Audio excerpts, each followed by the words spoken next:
down the hammer and pick up the pencil. You're about to listen to the Savvy Radio Show. Learn from real-life real estate investors, experience revealed with the Savvy Landlord as your host.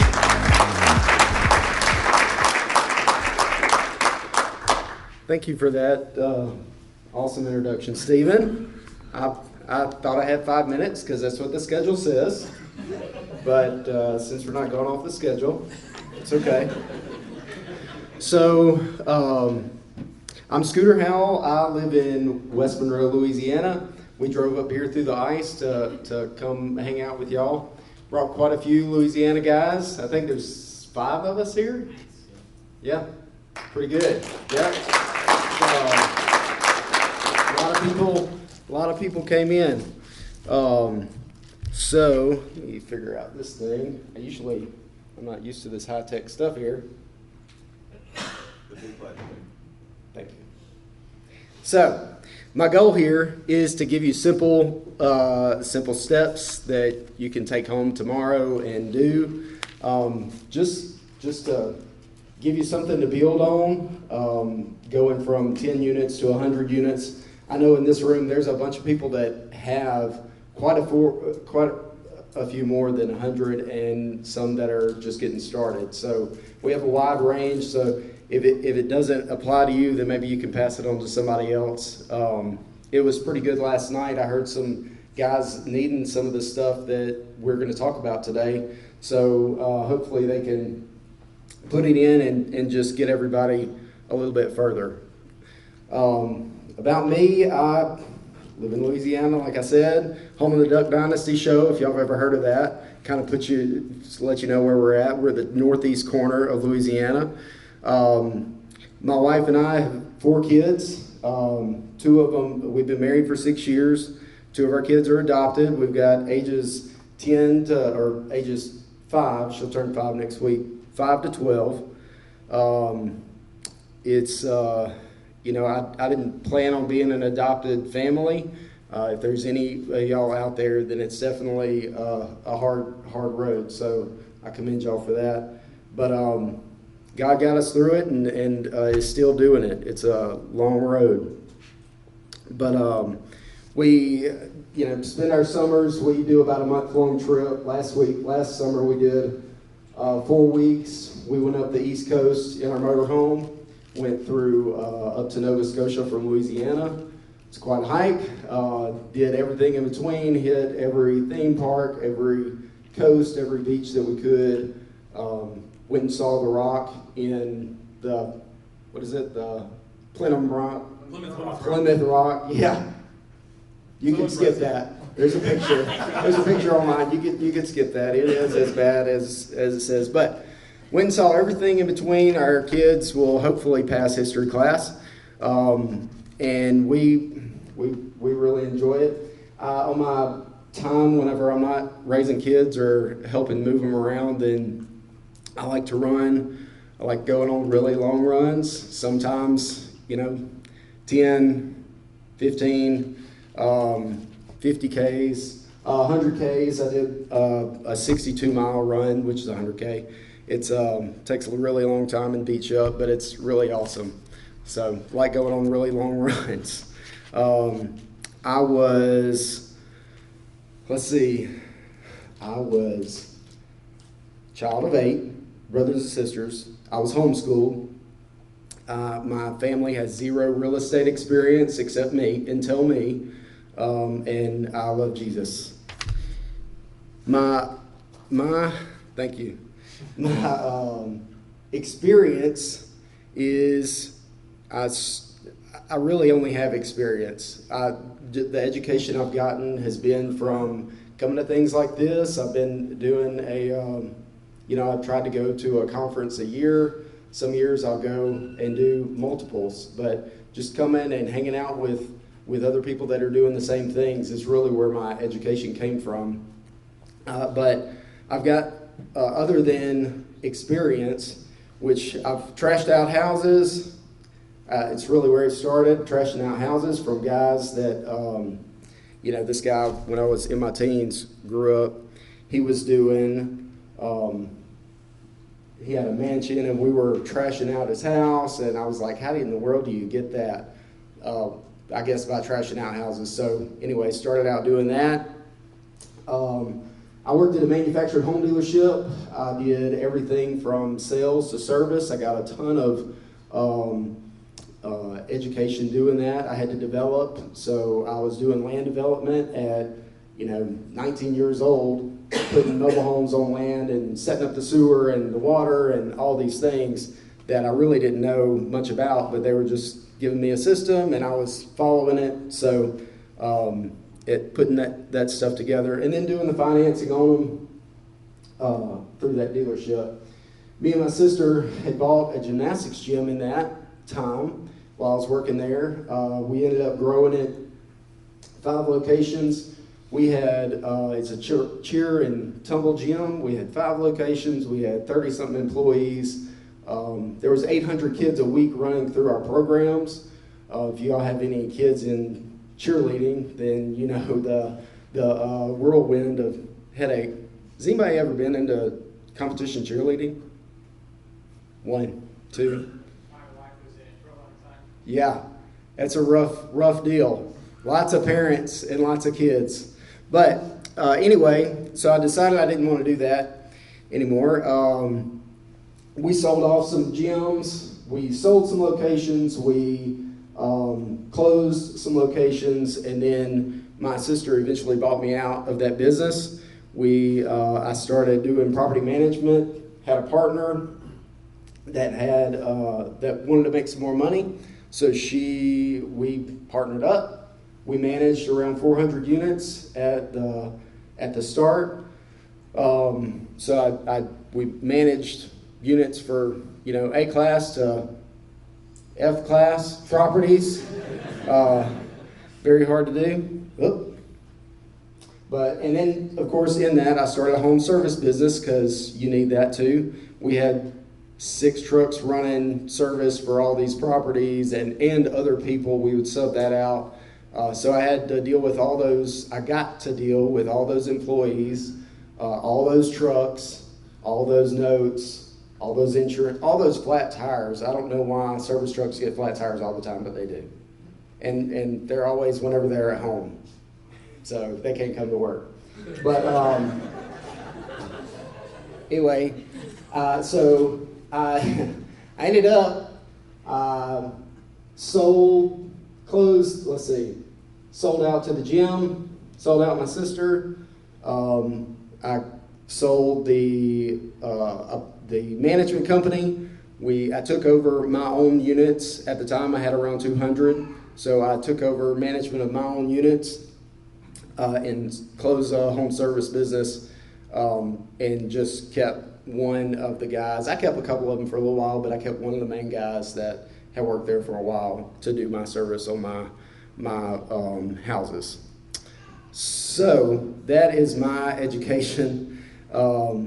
It was just through experience.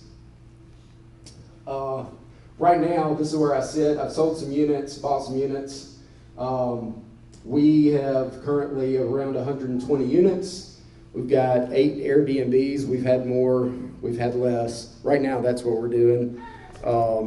Which they're short-term rentals, not Airbnbs. Let's see.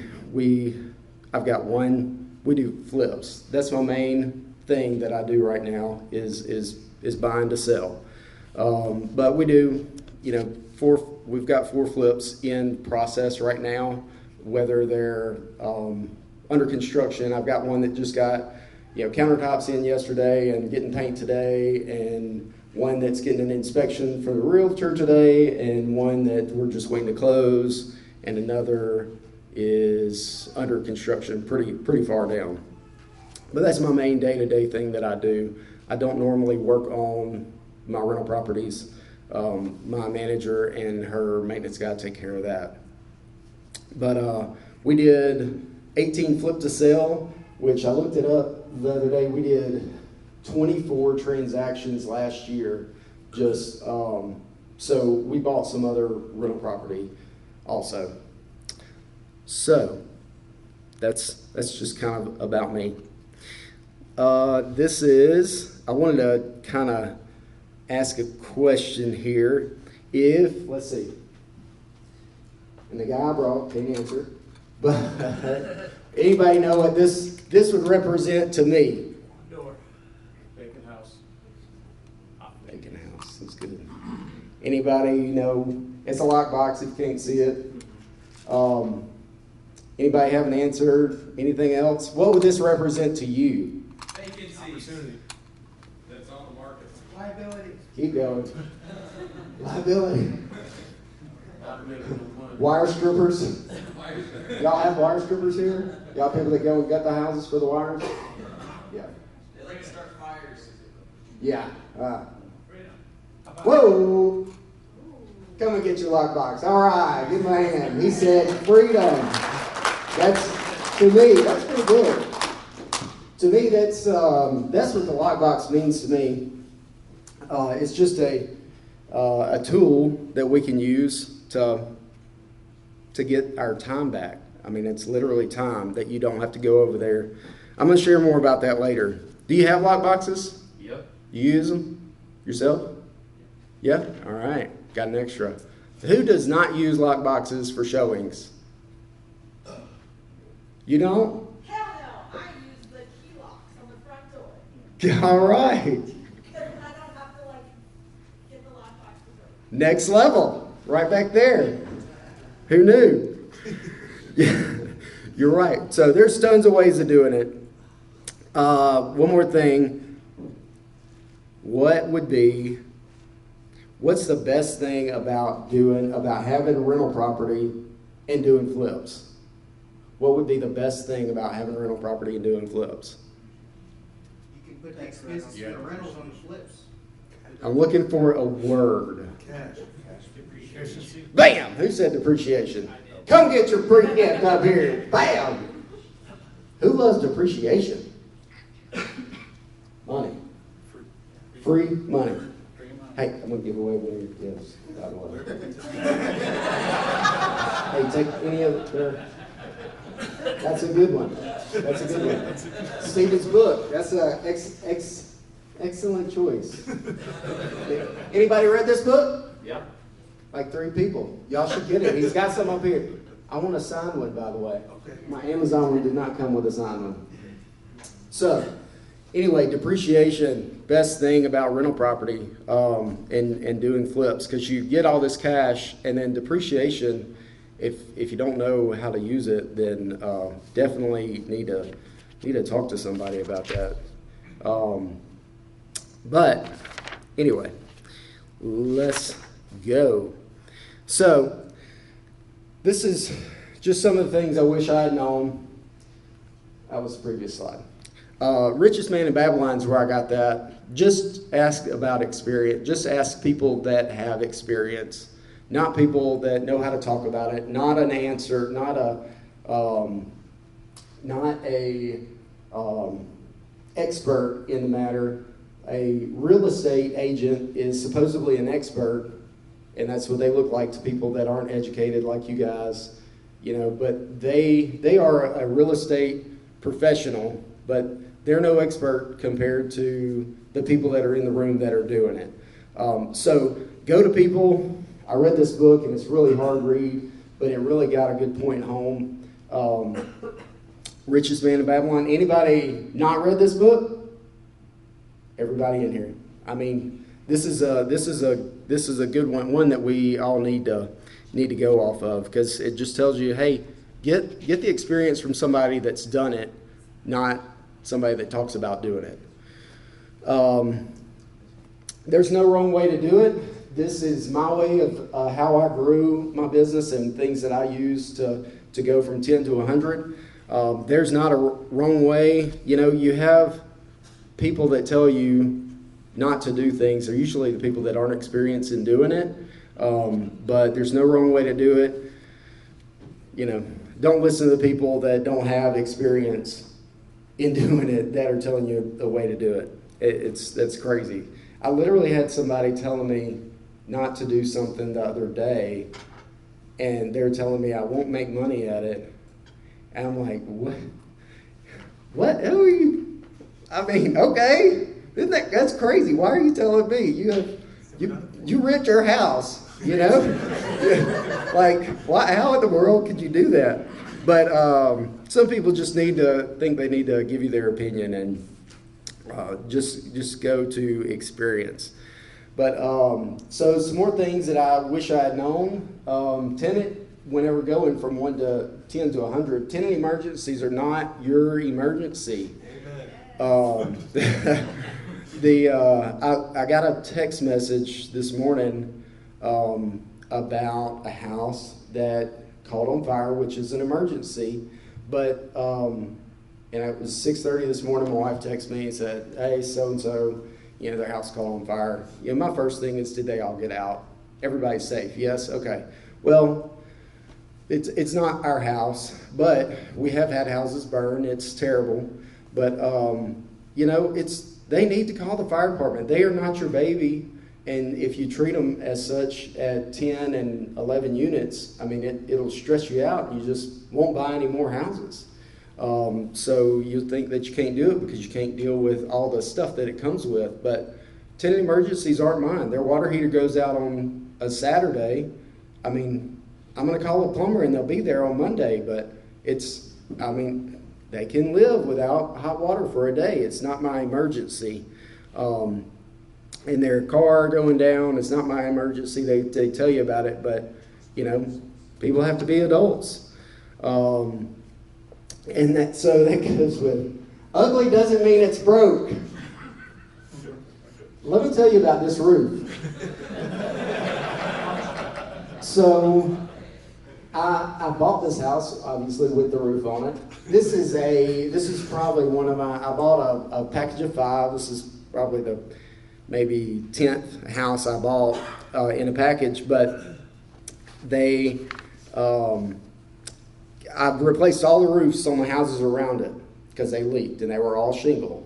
And this house, it is the ugliest roof. On this side of this house, there's a single wide. It's got a brand new red roof on it. On the other side, it's got a nice new shingle roof. This house right here, in our market, this is if it goes vacant, put the cameras up, they're going to strip it. Like, somebody already stole the air conditioner off of this property. It rents for $600 a month. So maybe $575, but this is a C, minus property right here. What would this be in y'all's market? Yes. Calm down. A C? C in a rural area. C in a rural area. Okay, so this roof right here is ugly, but it works. It does not leak. I mean, you can even see the nails sticking up, and it's nailed on. The metal is nailed on. But I'm going to leave this roof on there until it causes me a problem, just because people that are not in my business have said, you really need to replace that roof. I'm like, it's not leaking. Everything around it's leaked. That one's not. We're going to let it go. Let it bump. If it's broke, fix it. If it's not, let it bump. Just keep it. Ugly isn't broke. So let's talk about property management systems. Everybody in here probably uses a property management system, right? Does anybody not use an online system? Nope. One person? Okay. There's no wrong way to do it. Could be borderline, but there's a system for everything. But I use Tenant Cloud. I'll take it back. I use Tenant Cloud and I use Google Sheets. We use Google Sheets for a whole lot of things, but it's really a check and balance. But we will put our stuff in Tenant Cloud. Our tenants use Tenant Cloud for our, to deal with our property management and submit work orders and to do leases and all the stuff that, it takes to do the rental business. But, and we've used Buildium. I'll tell you why I don't use Buildium, because it's a whole lot, it's very, it's a lot to do in Buildium. and it's expensive. Tenant Cloud, I think I pay like $30 a month. It might be 50, but it's very affordable. And they don't do bookkeeping in Tenant Cloud, and our bookkeepers don't like the bookkeeping that Buildeo did. So, all the bookkeepers just want you to do QuickBooks, and you're trying to put it all in one system to make it easy, but at the end of the year, your bookkeepers are still having to figure out how to use Buildeo.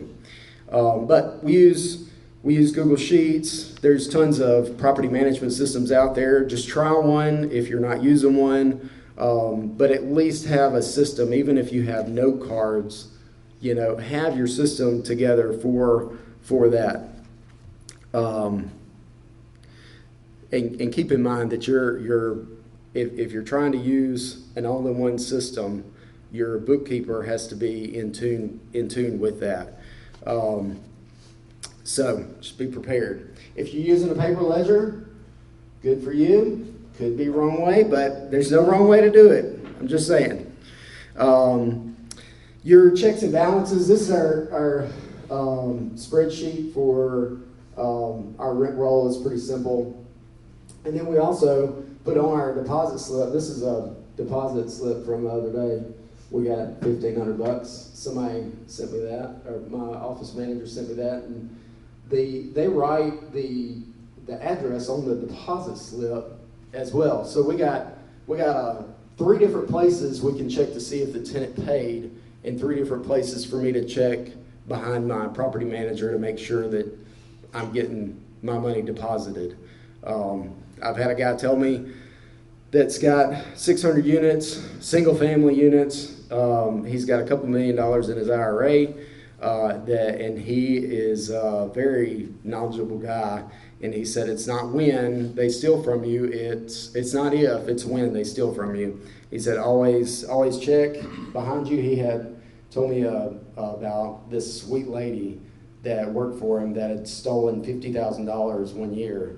And I'm like, I would notice that. He's like, well, she was just doing this and doing this. I'm like, wow, that's a lot. So anyway, it kind of got me to perk up my checks and balances, and also made me realize this dude has got it going if he didn't miss 50 grand. VoIP phone systems. I think everybody that I talked to the other day knows about Google Voice, but if anybody's in a corporate setting, I even talking to Jeremy this morning, there is it's called VoIP phone system, which is what Google Voice is, but there's a lot more detailed and better systems in Google Voice. I use Google Voice because it's free and we don't have much problem with it. And my business is super simple.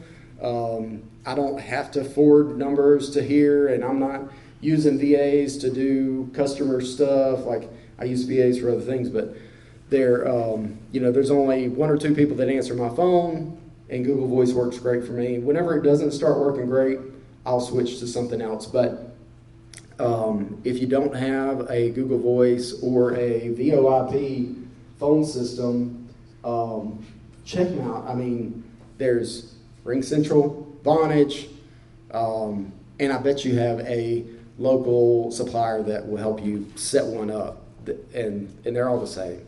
But they all do the stuff that you need, which is forwarding numbers to other people so you don't have to take the calls. That's the main thing.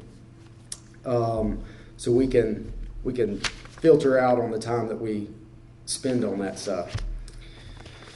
So, and if you get more than a few units, then you'll know you're gonna have to hire some help. You've got to grow. You're gonna need some help. You need to hire somebody to answer the phone, to do the tasks that you don't want to do. Doing the things that you're not good at. Bookkeeping is one thing I'm not good at. Probably, if I'd have to guess, most of y'all in here aren't either. Right? True. Word. But so we got to have help on, and especially on things that we don't like to do. Bookkeeping's one of mine. I am a PEC typer. I am not going to be good at looking and typing and putting this stuff in a spreadsheet. So get some help, especially the first things on things that you don't like to do, because, I mean, that would be great. Hire somebody. You don't have to hire a bookkeeper to enter in your books. You hire somebody, take this number, put it in a column. You know, it's super simple. Just like hiring a property manager, you don't have to hire a property manager to grow, to get their experience. You just hire somebody. Hey, I need somebody to forward these messages, to filter out this stuff, to answer these calls, to do my to answer the questions that are already on the listing. You just answer the phone and put it and ask what and answer, you know, is it 3-bedroom or not. You can't grow. You can't get you can't go from 10 to 100 and still take those calls. You need to be doing hiring stuff. So definitely do that. Hiring people. You have to pay them, and you have to pay them fast. So hiring your subs, you can't go and fix the air conditioner, Jay. You got to just let somebody go do it. But you know, you have to get somebody. If you have to get a sub out there, get them out there and pay them fast. Especially hiring somebody new. We had some subs. I want to pay everybody fast, and usually a new sub, I want to pay them super fast. And I wish I'd known this whenever I first started, but they have so many people that don't pay them whenever they get done, or whenever they don't pay them consistently, or they don't pay them when they send them the bill. They have people that drag them out, and I did want to pay them fast, and so I would literally hire somebody, and they get done. I would go check it, or I would call my manager. Hey, call so and so. Call the tenant. Is your air working? Yes. Okay. Let's get this guy a check. And hey, your check's at the office, or I'll run you down and come get you a check.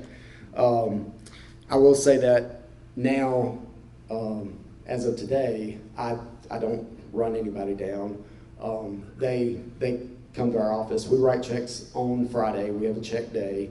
And I'm like, hey, thanks. Check will be ready on Friday. Unless it's some kind of odd deal, which I don't usually work with those people anymore. You know, kind of like you, Kurt. We kind of cut those out. If they need to get paid in a hurry, then they're probably something up. This past week, I had a tree guy that does a lot of work for us. He's like, hey, I need to get paid. And I use that to my advantage, that I know he is cash poor and he needs to get this truck note paid. He's got like 6 trucks. He's, you know, got way more stuff than he has work. And I definitely capitalize on that. But I know he needs to get paid right away because he did my job for half price. But anyway, I was like, okay, no problem. But I still went over there to verify because, yeah, I'm sure he's done, but let me just check.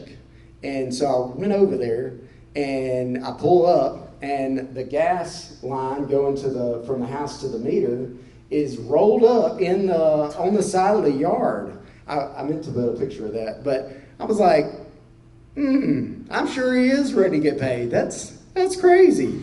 But this guy, so anyway, long story short, he did fix it. I did pay him day before yesterday.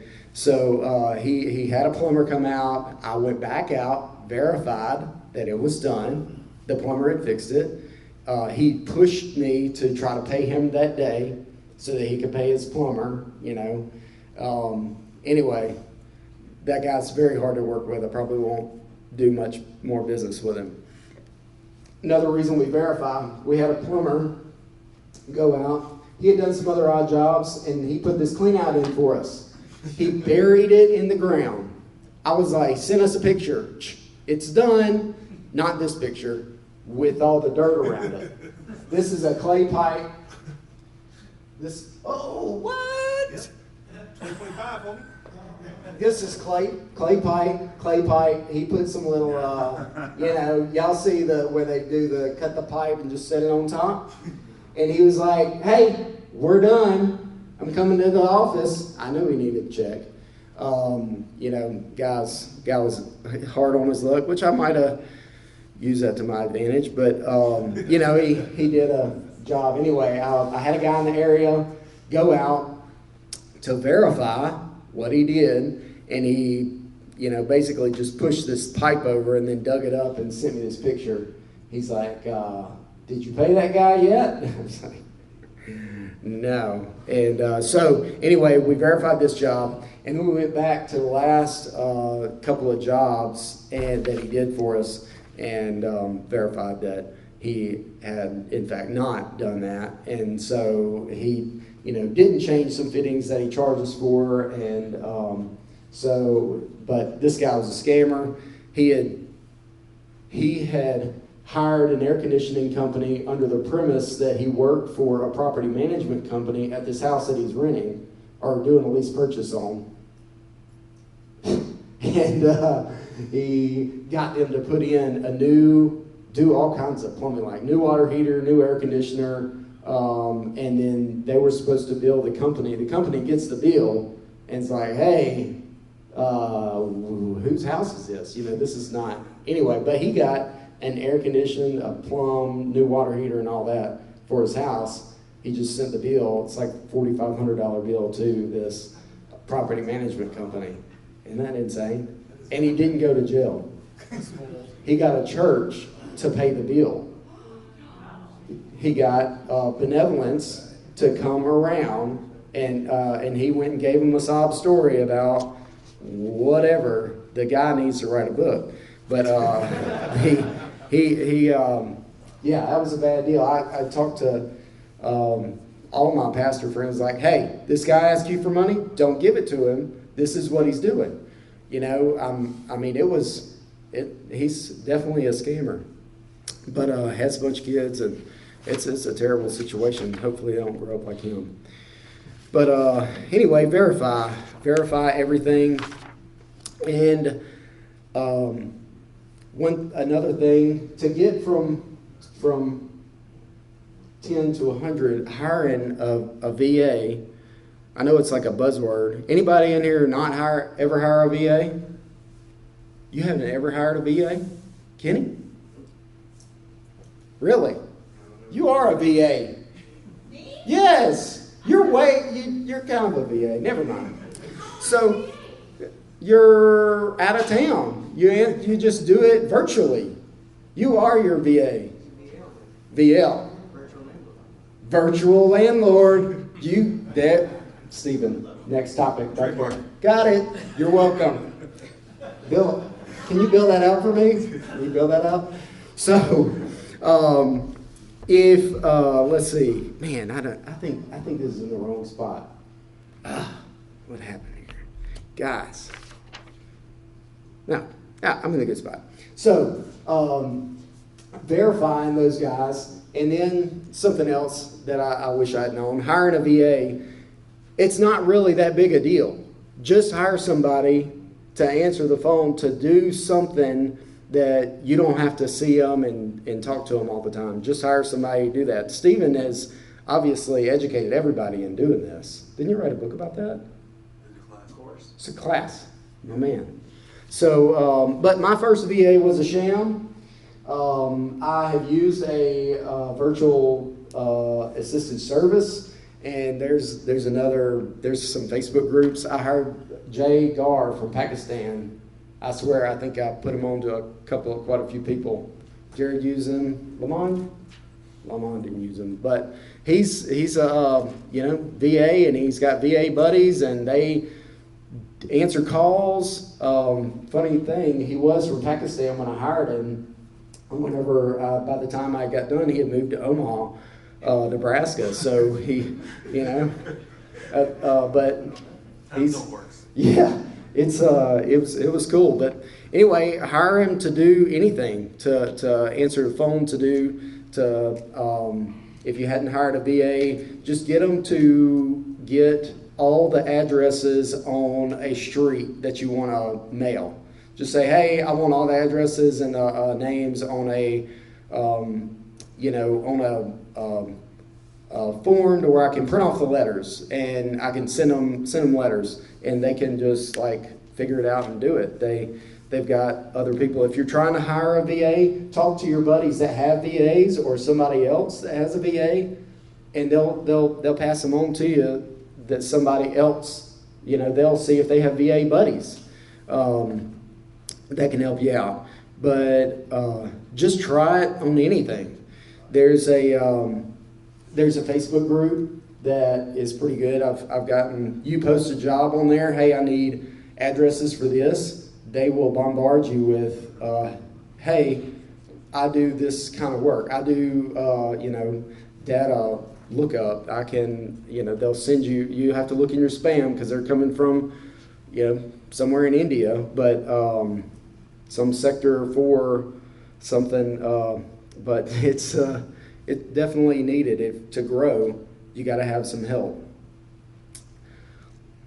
Let's see, get Stephen's course. So you need a system whenever you do that. And system to me, whenever I started, seemed like it was such a big deal. It's really not. It's just a checklist. It's very simple. Just start a checklist. It could be 5 items, which it used to be. It's a system. Don't let it think that it's this big, daunting task.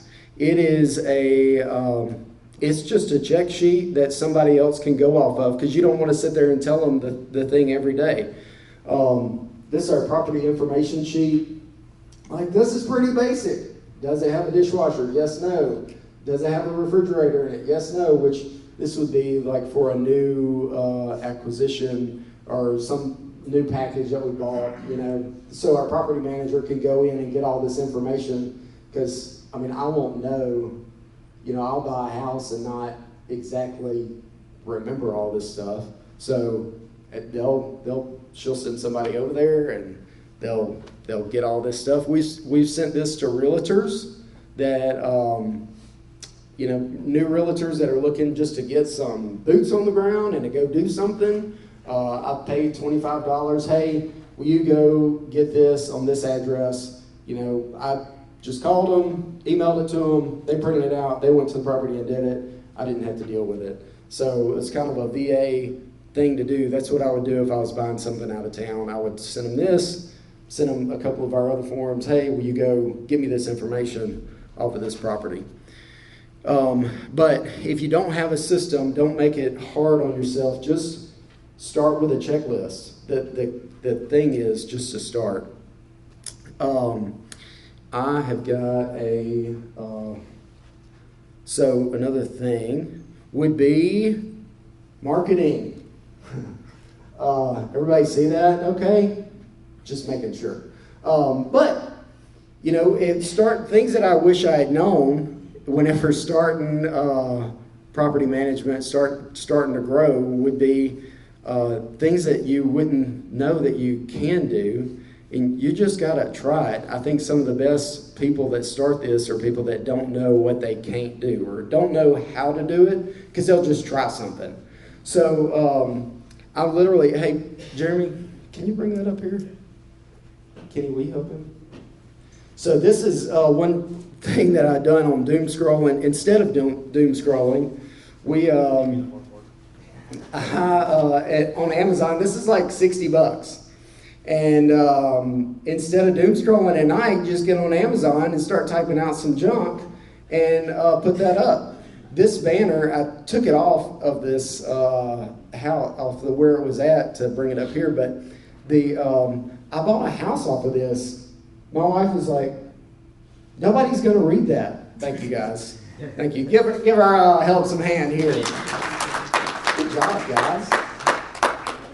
So, thanks, Kenny. Thanks, Jeremy. Make sure that gets home back in my truck, please. I'm going to make some more money on it.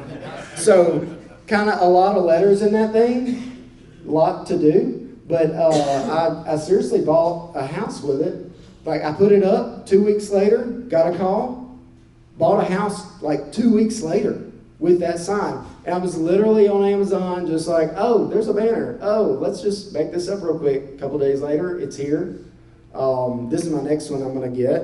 It's $10. Just try it. What's the worst that could happen? Just try it. It's a sign that same size. I mean, it's $10. Let's go. Let's go, right?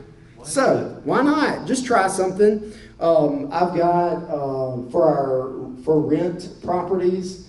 Our market, we have really good luck and they rent out very fast. But our property management system, just like everybody's, puts them on all the big sites, so they're easy to find. But we do also put signs in the yard, and then if they have a lot of traffic on the yard, I'll put a sign like that we buy houses. I don't wholesale, but I buy houses to flip.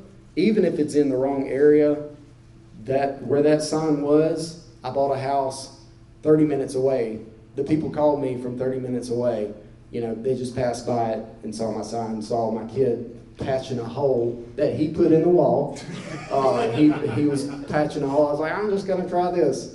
My wife said that was too many words after she saw it, and I immediately bought a sign that is just, I bought a sign that, because she said it was too many words, so I put, we buy, and then emoji of a house real big. I was like, well, how's this? No, you ain't got no deals. No deals. No deals. No deals. Kelsey's sign didn't work. So, yeah, scooter sign worked, a lot of words, and the picture. Anyway, don't send this to her. Sorry, Kelsey. I love you.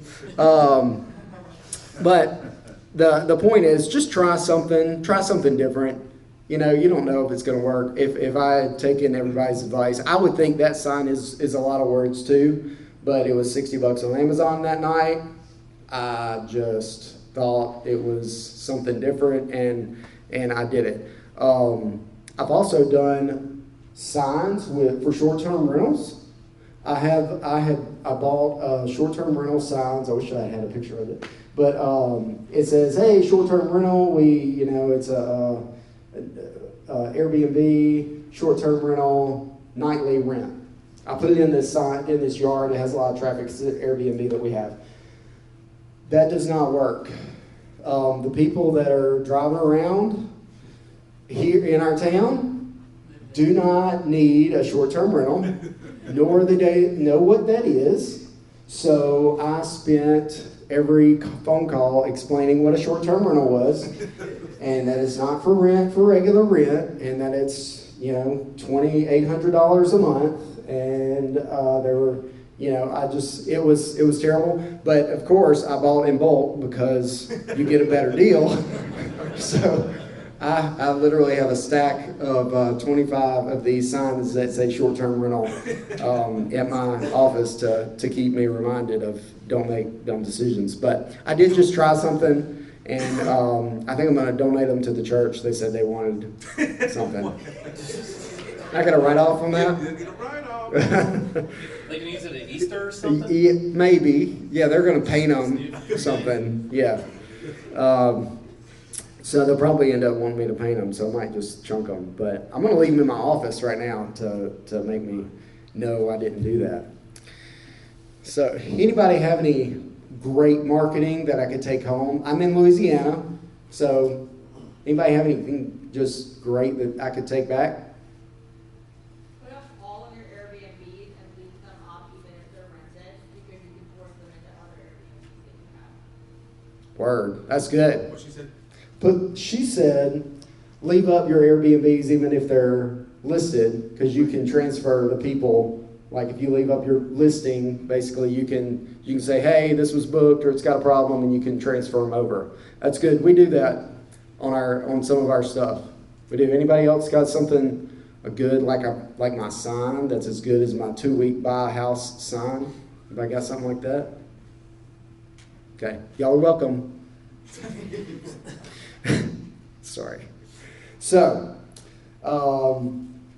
anyway, I love my wife. Something else that I wish I had known would be about deadbolts. I heard last night people talking about landlord locks. They are $30 a month. These are $6.50. Do they go bad? Yes, they do every now and then. But we have a few key codes. I gotta figure out this thing. We have a few key codes. I wish I had known about this, but they have they have top and bottom, and I think they have silver. But we use these. It's not a custom key code. It is just buying a doorknob with a specific key code. And they make all these in stock on all your rentals instead of running around with one of these. Anybody have one of these? Oh, I know you do. That's where I got the picture from. Jeremy right here with he got this beautiful, look, y'all, I don't know if you can see this good, but this is a book with keys on it. And in Jeremy's defense, he did just buy it, and that's how they did that. So the previous landlord, he hasn't, I haven't shown him the deadbolt lockbox, the master key system that I have. But, you don't want to, anybody have a tackle box full of keys? Who's got the tackle box in here? Yeah, I didn't figure that, but anybody else have a tackle box full of keys? Nope. You got a keychain? Okay. The jailer chain. Yeah.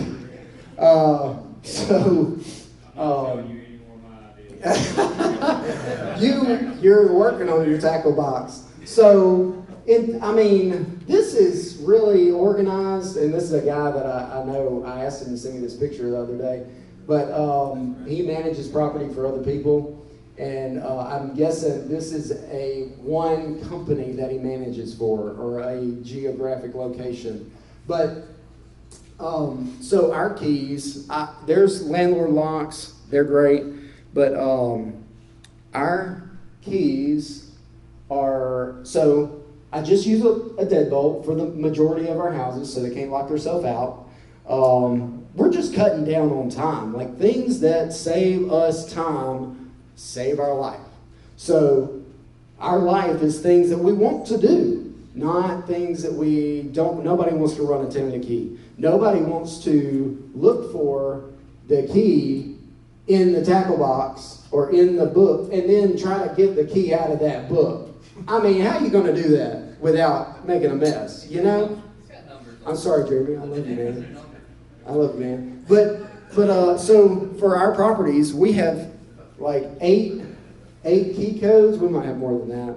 But so we have like 8 of these different key codes. And this is stuff that you can buy. I'm buying them in stock, $6 a piece.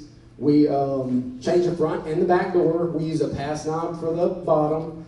MFS Supply, I'm not sponsored by them, but they have pass knobs for like $5. We buy them in, whenever we buy knobs, we usually spend about $300 and to change out and replace. And every time we just order our same key codes. We have a rep. We just say, hey, we need this many of this, this many of this, and we have we have a shelf in my office. It's got how many locks we should have and what we need to order at. And I did that a long time ago. I was like, hey, when we get down to 4, make an order. And my office manager and my maintenance guy, whenever he gets them, he's like, hey, we need more of this lock, and they just send it in. It's really easy system. It's not a master key system, so you're not paying for master key prices, and you only end up having 6 keys for over 100 properties. It's a super easy system, and it's really cost effective. This is recent pricing. Like, God got this this past week. So they did go up a little bit at one time, but now they've come back down. I mean, $6.50. You can't get a deadbolt for that at Lowe's or Home Depot or anywhere. Landlord locks are what? How much? How much are landlord locks? $50. Guys, send me a commission, okay? You're welcome. Hey, I will say these locks will break. But they're not, I mean, how many times, anybody got a mathematician, how many times would they have to break to get up to a landlord lock? They don't break that many times. My math's not that good, but they don't make that much time. Make turnovers easy. Make everything easy for everybody. We use lockbox, which I kind of already talked about that. Bam. I almost brought some for sale. We buy them in bulk. I'll get off of this, but we buy them in bulk, and then I usually end up selling off some because I can get them for a little bit cheaper, and then I can go and it makes me, whenever I post them for sale, hey, I have 12 lock boxes for sale. Realtors talk to me, and I tell them, hey, yeah, I've got lock boxes. I'm also looking for a house to buy. You got anything you need an offer on? It just creates opportunity. Little side note. But making turnovers easy for your people. Just get your list. Be detailed on the front end so you don't have to go back and forth. Get a list. We literally started with the top few and then just kept adding to it. I mean, this is a Google sheet. You can make it easy. And making things easy is what matters because that'll keep your stuff going. We also make it easy for the bank. This is how I send in my deals. This is a deal that we did right down the road from my house. I send this to the bank, and I'm like, hey, I'm going to buy this house. It's got this many square feet. It's going to rent for this much money. This is the annual income. This is the market value by square footage. I mean, and I show them the comps. I got all these comps. I said, hey, here's all the work. It's gonna average out to $114 by market price. So this is all the stats in the house. I kind of break the whole thing down to make it easy for the bank to give me money. And then they tell me, okay, well, I send them this sheet. I send them my budget. I don't have my budget on there. I send them my budget, which that's pretty easy to do. And then I just make it to where they can streamline it. He can literally take this, send it to the appraisers. The appraisers like it because they don't have to go look for comps. They've already got the stuff. If they vary off of this market price, then I can say, hey, go, I've got some comps here. You can use those, and they'll go back to it. And it gives them a baseline of where I want to be. I already have this typed out. Say, hey, we've got the final contract on this. It's literally the same every time. I copy and paste it. Hey, we got the contract. This is how much we're buying it for. This is how much I need for rehab. We're going to sell it for $340,000. Send the title work to this person. I want to use this outside. I want to use an outside appraiser. And they, have all the information. Whose file are they going to do first? Hopefully mine, because I have all the stuff there.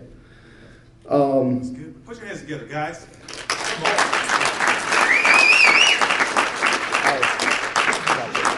What is it? I just learned that. I'm almost. That's legit. Thanks. So I'm coming to the end. I read this book and it's really hit home.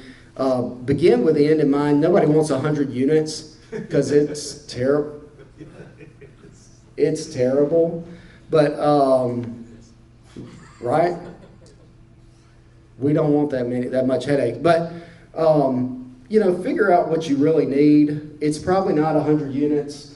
It might be, it's a cash flow number. So find your cash flow number, which you have to write down your goals, like Stephen was talking about. You have to do the hard work and put it on paper.